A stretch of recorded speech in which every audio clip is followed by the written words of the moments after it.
बाबा का असा हट्ट? कशासाठी? ऋग्वेदच्या वाक्यात चीड होती, पण त्यातला भाव हा अत्यंत सौम्य आणि काळजीचा होता. माझा हा हट्ट का, कशासाठी हे तुला चांगलंच माहीत आहे वेद. बाबांनी तितक्याच शांतपणे उत्तर दिलं. माहीत आहे, कळतंय, समजतंय, पण उलगडा होत नाही आणि होऊ नये असं वाटतंय. बाबा, तुम्हाला कशाची खंत वाटते? या जागेची, वास्तूची, एवढंच ना? तुम्ही आमच्यासोबत चला. अमेरिकेतील टेक्नॉलॉजीचा वापर करून, तिथल्या कलाकारांचा वापर करून हे घर असंच्या असं मी तुमच्यासमोर उभं करतो. मग तर झालं. दार बंद केलं तर तुम्हाला आपण आपलं घर सोडून कुठेतरी दुसरीकडे आहोत याचा भासही होणार नाही. या भिंती, हे रंग, ही ठेवण अशीच्या अशीच असेल. नजर खालीच ठेवत बाबा हळूच हसले. मान वर करून त्यांनी घर निहाळून पाहिलं. साऱ्या घराचा कोपरा न कोपरा दृष्टीपटलावर नाचवत असताना शेवटी त्यांची नजर ऋग्वेदच्या डोळ्यांवर येऊन थांबली. साधा पदवीधर झाल्यानंतर बाप नावाच्या जित्या जागत्या वास्तूला अडगळ समजणाऱ्या जगात मी अशा मुलाचा बाप आहे, ज्याच्या नजरेत आपल्यासाठी असलेली तळमळ, प्रेम, आपल्याला सोबतच घेऊन जाण्याचा उत्कट भाव, हे सारं पाहून आणि पाणावलेल्या डोळ्यांच्या कडा पापण्यामागे लपवत ते बोलू लागले. पण ज्या वाऱ्यानं भुरळ घातली तो वारा तिथं नाही, हा गंध तिथं नाही, ही मनशांती तिथं नाही. बोटावरची अंगठी काढून टाकली म्हणून तिची खूण लगेचच नाहीशी होत नाही. तिला जाण्यासाठी काही अवकाश द्यावा लागतो. या वास्तूला विसरण्याचा अवकाश माझ्यासोबतच संपेल. बाबा, काहीतरी बोलू नका. तुम्ही इतके भावनेच्या आहारी का जाता? आई, तू तरी सांग ना बाबांना. ती आजवर माझ्या मतांशी सहमत राहिली. या घडीलाही ती आहेच. आणि मी काहीही भावनांच्या आहारी जाऊन बोलत नाही. तुझा आत्तापर्यंतचा प्रवास सुखकर व्हावा म्हणून मी प्रयत्न करत आलो. यानंतरचाही प्रवास असाच करावास असं मला वाटतं. आणि आईवडिलांना सोडून बाहेर देशात राहणारा मुलगा म्हणून हिणवणाऱ्या लोकांपैकी मी नाही. तुलाही माझी ही शिकवण नाही आणि ती माझ्यासोबत आहे, तर तू चिंता कशाची करतोयस? ऋग्वेदने त्या क्षणी त्यांचा चेहरा वाचण्याचा प्रयत्न केला. अजूनही मी ठाम आहे हा स्वाभिमान त्यांच्या डोळ्यामध्ये तरळत होता. पण आपण त्यांच्यापासून लांब जात आहोत याची तीळ मात्र नाराजी नव्हती. त्याने बाबांचा हात घट्ट धरला आणि बोलू लागला.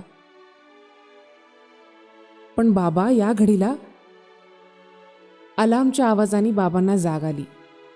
हा प्रसंग आपल्या डोळ्यासमोरून असा का गेला हे त्यांना उमगत नव्हतं. प्रहराची तांबूस किरणं खिडकीतून डोकावत होती. दारातील पाणी तापवणाऱ्या बंबातून धूर आत येऊन त्या प्रकाशाचा आकार जणू वाऱ्यावर रेखाटून दाखवत होता. किचनमधला इलायचीचा वास बाबांना अंथरूण सोडायला भाग पाडत होता. गिनी, चहा झालाय वाटतं? आत जात बाबांनी विचारलं. उठलात? वयाची 60 उलटली, पण अजूनही तुम्हाला अर्धांगिनीमधला अर्धा हा शब्द का उच्चारू वाटत नाही हे काही मला समजलं नाही. पण स्पष्टपणे उच्चारता येत असूनही मी तो बोलणार नाही हे तुला केव्हाच कळून चुकलंय. सरिताच्या हातातला कप घेत बाबांनी झुरका मारला. समजलं ना, पण त्यामागचं कारण मला जास्त पटलं होतं म्हणून ते आवडून घेतलं. कुजत चाललेल्या खोडावर अलगद हिरवा फुलोरा फुलावा तसं दोघांच्या चेहऱ्यावर हसू फुललं. घड्याळाच्या काट्यानं जागा बदलली. यथाचित्य आवरून बाबा सरितासमोर उभे राहिले. द्या.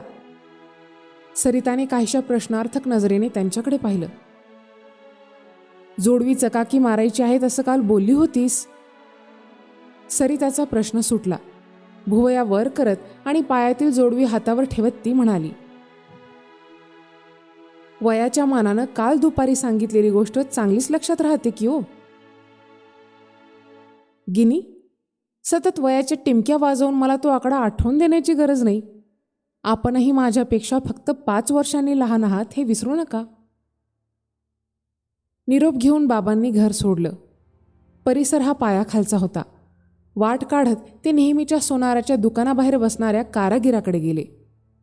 गुडघ्याला हाताचा आधार देत ते खाली बसले. काय कारागीर, कसलं काम चालू आहे? मान वर करून त्यानं बाबांकडे पाहिलं. काही नाही बाबा, पट्ट्यांना झाळ मारतोय. पण तुम्ही? नेहमीचं जोडवी आणली होती. काहीच दिवस झाले ना चकाकी मारून, मग परत लवकर आलात. असू देत रे. कारागीर त्याचं काम करू लागला. काही रसायनामध्ये बुडवून ती जोडवी तो घासू लागला. बाबा नेहमीसारखेच त्याच्या त्या कृतीकडे नीट निरखून पाहत होते. आयुष्यातील काही क्षण या जोडवीसारखी चकाकी मारून मिळतील का? एकही खूण मागे पडू नये म्हणून नेमकं कोणतं रसायन वापरावं? आणि जरी हे सारं मिळालं तरी हा कारागीर कुठे मिळायचा? ते गणित आपल्याला जमेल का? यासारखे विचार उगाचच बाबांच्या मनाला चाटून जात होते. हातातलं काम चालू ठेवत कारागिरानं प्रश्न केला. बाबा, मागच्या काही दिवसात या बाजूला दिसला नाहीत? अरे, म्हाताऱ्या रूपाचे सौंदर्य जेव्हा दिसू लागतं ना, तेव्हा या आजारपणाचे दागिने घालून मिरवावे लागतातच. चालायचंच की. मालकीनबाईंची इच्छा, म्हणलं द्या. दुकान रस्त्यालगत होतं. काही प्रमाणात वर्दळ ही वातावरण जिवंत असल्याचं जाणवून देत होती. दुकानाच्या आतील दागिन्यांचा प्रकाश दिवसा उजेडाही डोळ्यांना आकर्षित करीत होता. प्रत्येक गळ्याच्या आकाराच्या पुतळ्याला एक अलंकार चढवलेला होता.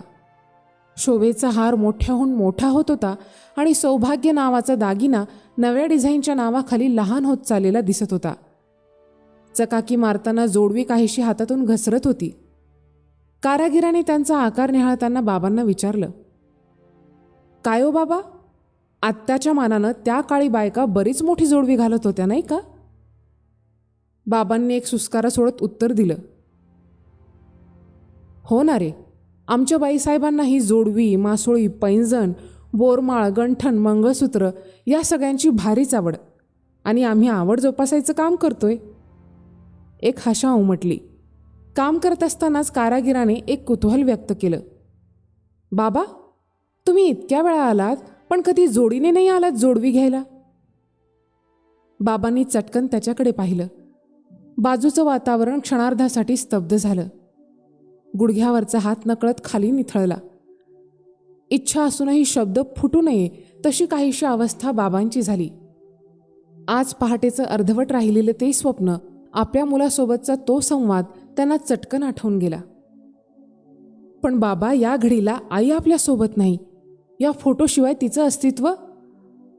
ऋग्वेदला तोडत बाबा म्हणाले, आहे, तिचं अस्तित्व आहे. या वास्तूमध्ये आहे. तिच्यासोबत जगलेल्या प्रत्येक क्षणामध्ये तिचा वास आहे. या घरातला तिचा वावर. ही जोडवी जेव्हा तिच्या पायात होती ना, तेव्हा त्यातून एक नाद येत होता. त्यावरून घरातल्या प्रत्येक कोपऱ्यातून ती आता कुठे आहे हे मला समजत होतं. या जोडव्यांमध्ये आहे तिचं अस्तित्व. त्यांच्या डोळ्यात दुःखासोबतच एक चमक होती, खरेपणा होता. ऋग्वेद थक्क व्हावं तसा चटकन म्हणाला,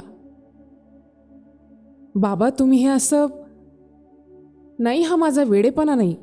हे माझं तिच्या बाबतीतलं प्रेम आहे. हेच तिचं माझ्यात असलेलं अस्तित्व आहे. बाबा पुन्हा भानावर आले. आपल्या कंठातील शक्ती एकवटून कारागिराला सांगू लागले, ती आज शरीर संपदेनं माझ्यासोबत जिवंत असती तर नक्कीच आणली असती सोबत. पण ती आज माझ्यासोबत आहे, माझ्या कल्पनेनं, माझ्या जगण्याच्या आशेनं. कारागिराच्या चेहऱ्यावरचा रंगच उडाला. उदासीनता, प्रश्नचिन्ह, आश्चर्य या सर्व भावना एकदम त्याच्या चेहऱ्यावर थरथरत होत्या. बाबांच्या डोळ्यातील एक थेंब काठ ओलांडून बाहेर येत होता. ती होती, ती आहे. ती माझ्या अर्धांगिनी कधीही नव्हती. ती माझं सर्वांग होती. अर्ध हा शब्द तिच्यासाठी मी कधीच उच्चारला नाही. पण ती गेली ते फक्त शरीरानं. आजारपणानं तिला अशी काही मिठी मारली आणि कवेत घेतली की पुन्हा कधी सोडलीच नाही. तिला मात्र हे जग सोडायला भाग पाडलं. जाऊ दे, झालं का? कारागीर शुद्धीत येत म्हणाला, हो, झालं ना. पण बाबा, तुम्ही सारखे काही काळाने का होईना नियमित येता, ही जोडवी आणता, चकाकी मारता, हे कशासाठी? उशाला ठेवतो रे. या जोडव्यामुळे निर्माण होणारा तिच्या पायाचा तो टकटक आवाज मला आजही जगण्याची नवी उमेद देतो. त्यामुळं आज माझं अस्तित्व आहे ती जोडवी.